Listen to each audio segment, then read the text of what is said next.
অর্ডারটা ছিল পলাশী থেকে, একটা অন্নপ্রাশন বাড়িতে অর্ডার ছিল। আর এখান থেকে আমাদের শুরু হলো এলইডি স্ক্রিনে মকটেল কাউন্টার। হাই এভরিওয়ান, আমি Mantu, welcome to another blog. আশা করি তোমরা সবাই খুব ভালো আছো। এখানে শুধু মকটেল অর্ডারই ছিল না, এর সঙ্গে ফুচকা এবং মোমোও ছিল। মোমোগুলো আগের দিন বেশ কিছু করে নেওয়া হয়েছিল, তার মধ্যে কিছু মোমো বাকি ছিল। সেই মোমোগুলো আজকে সকালবেলা আমি আর দাদু দুজন মিলে করে নিলাম। মোমোগুলো করা হয়ে গেলে আমি ওইদিকে ফুচকার অর্ডারের জন্য স্যালাডগুলো কাটতে শুরু করে দিই। দেখতে পাচ্ছ কি সুন্দরভাবে গাজরগুলো শসাগুলো আমি এক এক করে কেটে নিই। আর তারপর সমস্ত মালপত্র কাটাকুটো হয়ে গেলে আমি সমস্ত জিনিসপত্রগুলো অর্ডারের গুছিয়ে নিই।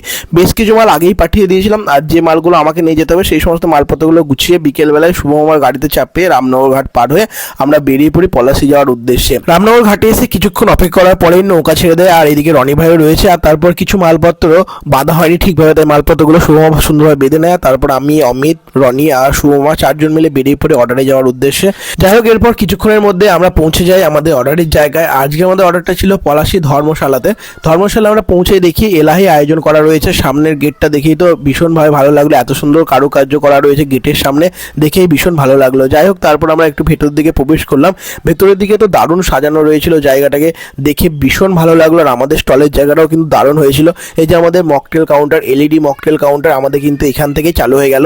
তোমরা কেউ যদি তোমাদের যে কোনো অনুষ্ঠানে আমাদের এই মকটেল সেট আপ নিতে চাও তাহলে অবশ্যই যোগাযোগ করতে পারো। আমরা কিন্তু এই সমস্ত সেট আপগুলো ভাড়া দিয়ে থাকি এবং আমরা অর্ডার নিয়েও থাকি। যাই হোক, আমাদের ক্যাটারিং সার্ভিস, এজি ক্যাটারিং সার্ভিসও আজকে থেকেই ওপেনিং হয়ে গেল। যাই হোক, এই বিষয়ে পরে কথা বলছি, তার আগে আপনারা দেখে নিন জ্ঞান এন্ট্রি। অন্নপ্রাশনে যে এমন একটা জ্ঞান এন্ট্রি হয় আমার কিন্তু জানাই ছিল না। জ্ঞান এন্ট্রি বললেও কিন্তু কম বলা হবে, তাই আপনারা দেখুন যে কত সুন্দর একটা পরিবেশ তৈরি হয়েছে আমাদের এই অর্ডারের জায়গাতে। যাই হোক, এখানে কিন্তু এন্ট্রি হয়ে গেল। আর হ্যাঁ, যে কথাটাই বলছিলাম যে আমাদের এজি ক্যাটারার, আমাদের কিন্তু এজি ক্যাটারিং সার্ভিস চালু হয়ে গেল 1 তারিখ থেকে।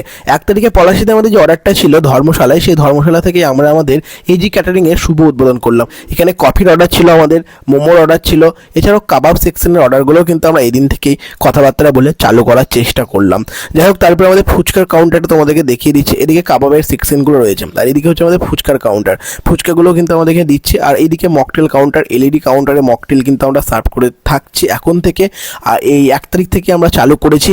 তোমরা যদি কেউ তোমাদের যে কোনো শুভ অনুষ্ঠানে আমাদেরকে বুক করতে চাও তাহলে বুক করতে পারো, আমরা কিন্তু সার্ভিস দিয়ে থাকি। যাই হোক, এরই সঙ্গে অনুষ্ঠান বাড়িতে ছিল একটা ওপেন লাইভ পারফরমেন্সের একটা ব্যবস্থা। তারপর এক এক করে অনুষ্ঠান শেষ হতে চললো। এদিকে খাওয়া দাওয়া করতেও সবাই বসে পড়েছিল, আমরাও খেতে বসে পড়ে আমাদের অর্ডারের সমস্ত কাজকর্ম কমপ্লিট হয়ে যায়।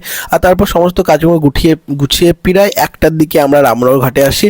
আর তারপর ঘাট পার করে এত সুন্দর একটা অর্ডার আমরা সাকসেসফুল করতে পেরেছি, সেই উপলক্ষে একটু আনন্দ করতে শুরু করে দিই আমরা সবাই মিলে নৌকার ওপরে। যাই হোক, আজ ভিডিওটা এখানে রাখছি, দেখা হবে অন্য কোনো ভিডিও। ততক্ষণ ভালো থাকুন, tata guys, thank you for watching.